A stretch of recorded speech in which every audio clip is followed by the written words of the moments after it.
Version is in English because it's an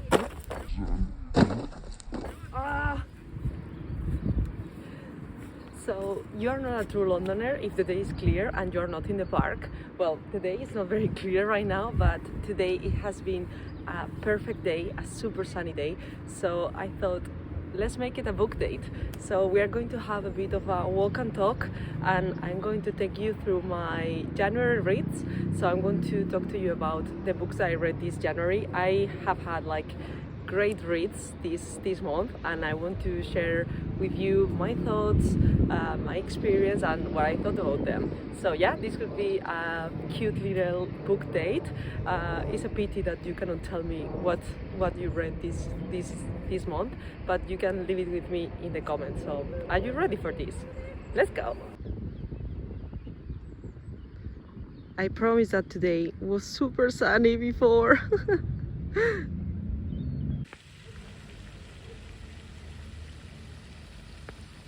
The first book that I want to talk to you about is The Housemaid. This is the first book that I finished in 2025. I don't have it with me because I left it in Madrid. I'm reading now the second one. Yes, I know the original version is in English because it's an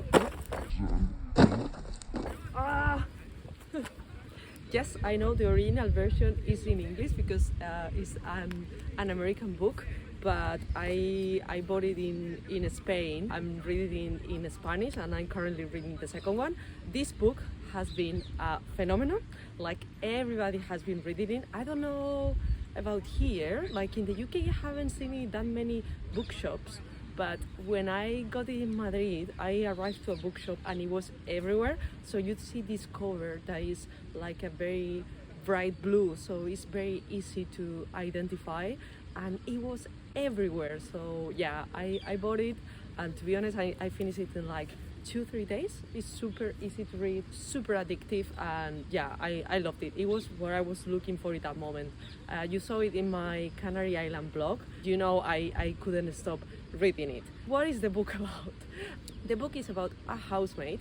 Is this woman that has a very like dark past. We don't know what happened to her. We know that she's been in jail, but we don't know why. And she starts working in this house of a very rich people as a housemaid. And from the like the first impression, you know that something is not right in that house. The woman of the house is very nice, but then at the same time, like, she can change his mind and his behavior in like 2 seconds and start being like, basically the man of the house. He's like very kind and super attractive, super nice, and you know that something is going to happen there. I don't want to spoil it for you because yeah, everybody is talking about this book. So if you haven't read it, I really recommend it. As I said, I'm reading now the second one. The housemaid is still the protagonist. What I will say, I mean, these are thrillers and are very addictive, easy to read, like page turner, all of them. But what I will say is that the formula that worked so well in the first book, I would say it's not working as well in the second one. I'm finding it like quite repetitive. Like the book is not very subtle, I will say. Like basically the author thinks that the reader is not very intelligent, and see the housemaid that is the protagonist is repeating the same thing over and over. Like, yes, we know you have a dark past, yes, we know you have a secret, but you don't have to keep telling us in every chapter. Like, that's very repetitive. But yeah, apart from that, it's good, it's easy to read. It, like, if you need something to disconnect and just enjoy some like a very good thriller, this is the book for you.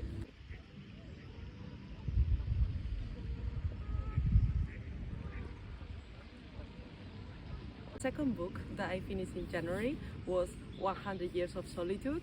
This is a book known by everyone, I would say. This is a classic, and I have it in this beautiful edition full of illustrations. This is the edition that they made for the 50-year anniversary and has these cute and wonderful illustrations.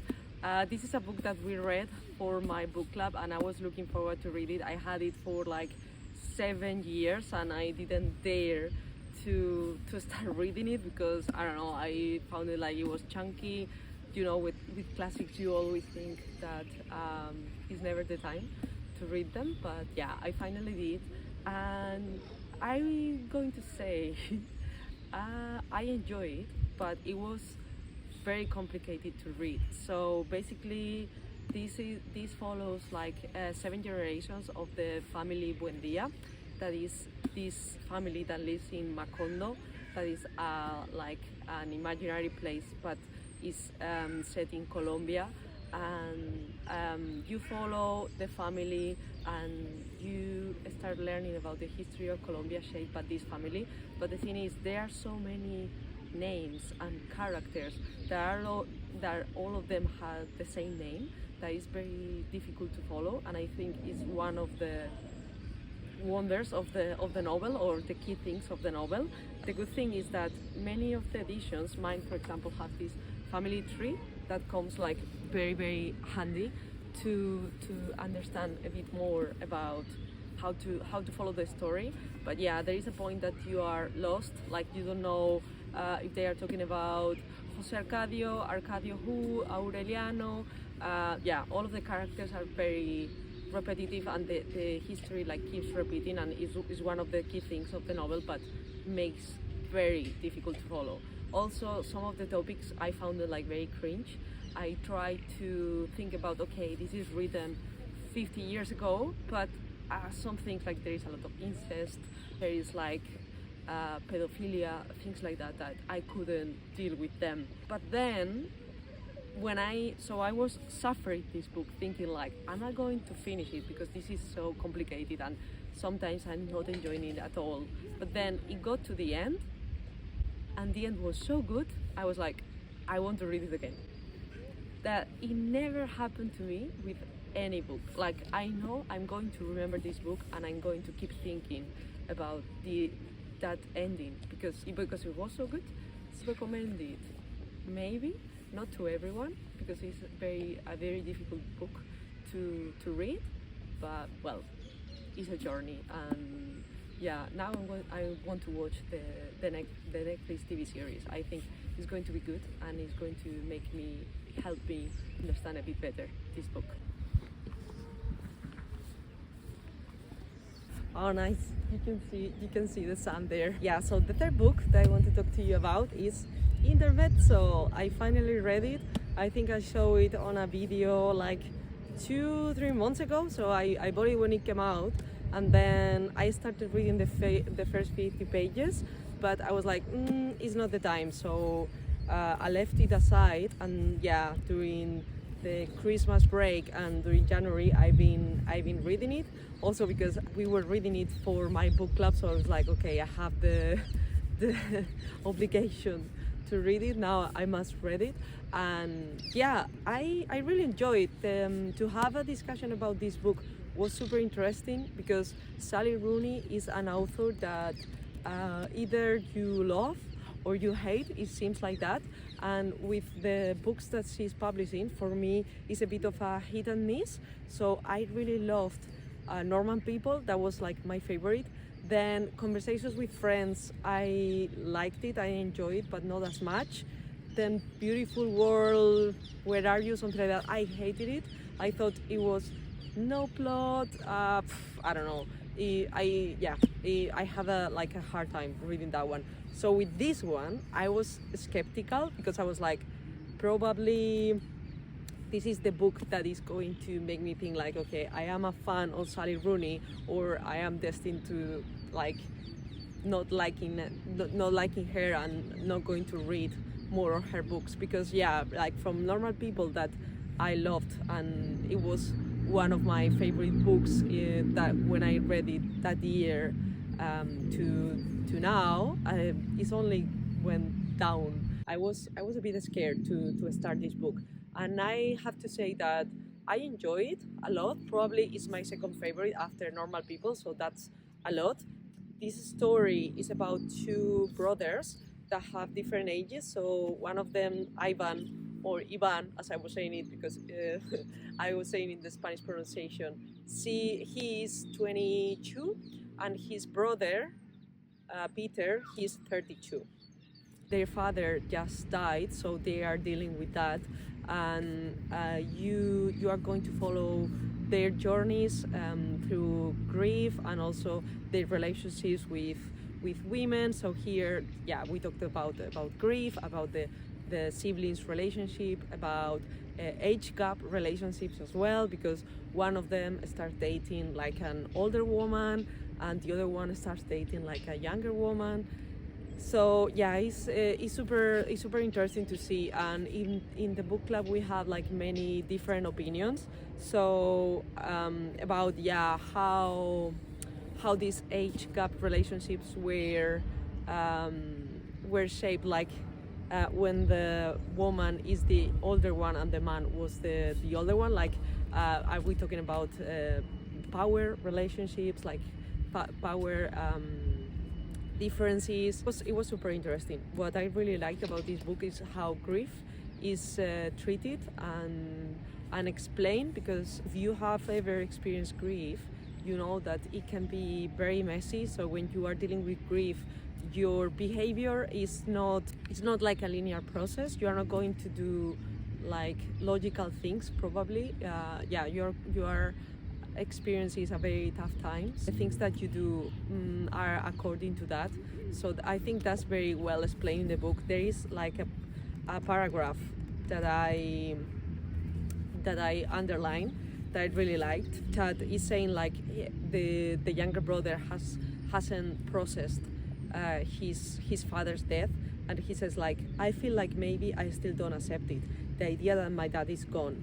I just feel like there were certain things left unfinished, you know that we didn't talk about or that I didn't understand. When I look back, I can't believe how much things I never discussed with him. And even when we did talk, nothing got written down. It's all just memory. And what if my memory fades? The person who's gone has no reality anymore, except in thoughts. And once they are gone from thoughts, they actually are completely gone. If I don't think about him, literally, I'm ending his existence. So yeah, I think that's a beautiful way to explain what happens when someone dies and you are the one here that has a hard time thinking about them, but at the same time you don't want to forget them, and all you have now is the memories. And yeah, what happens if you cannot remember them anymore, or if your memory starts failing? So yeah, that was like my favorite part of the book. So yeah, I enjoyed it. Not as good as normal people, but definitely worth reading.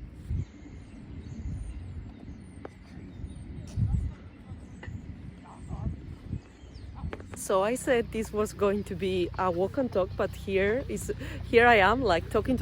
I'm not walking. So yeah, the next book, because I don't have it physically to show you, I'm going to talk to you about while I'm walking. 4 books that I finished. This one is, I think, the one that I enjoyed the most out of them, and this is The Wedding People. So I actually listened to this book as an audiobook, and I think it was a great decision because this book is so funny to listen to.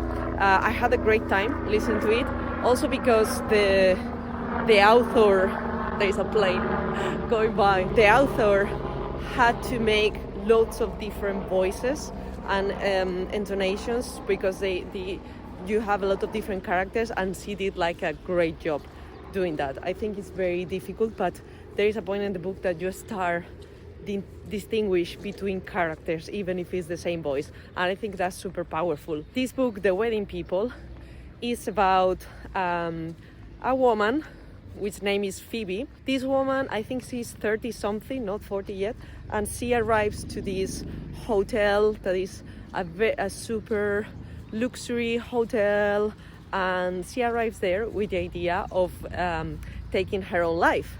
And when she arrives there, she discovers that a wedding is going to be held there, is taking place there. So the wedding people had this whole hotel booked for them, and they are going to be celebrating this wedding during a whole week. The good thing about this book is that I kept picturing in my mind as a movie. So I really hope is going to be adapted to the screen, because I think it would be a great romantic comedy.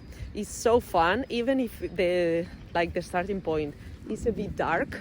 The book is hilarious, so you are going to laugh a lot with all the situations that are going to happen. I don't want to tell you anything else, not to spoil it, but yeah, I think it's also a good example of how many things it can happen to you if you put yourself out there and you get out of the house. That sometimes you are very stuck in your mind with your own thoughts and everything, and thinking I'm not doing anything interesting, or my life doesn't have any sense. And maybe you just have to get out of your house, get out of your comfort zone, and do something different, and different things can start happening to you. So I really love this book. I think it was great, super funny, and yeah, can't wait. I hope it gets adapted to a movie, because I already have it in my mind as a movie. So yeah, really recommend this one.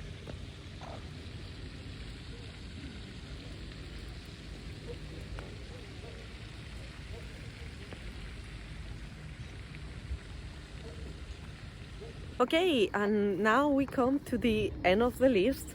The last book that I finished doing January. It's a very short book called Orbital, and I think that was the Booker Prize winner last year, I want to say, or last year, I think so.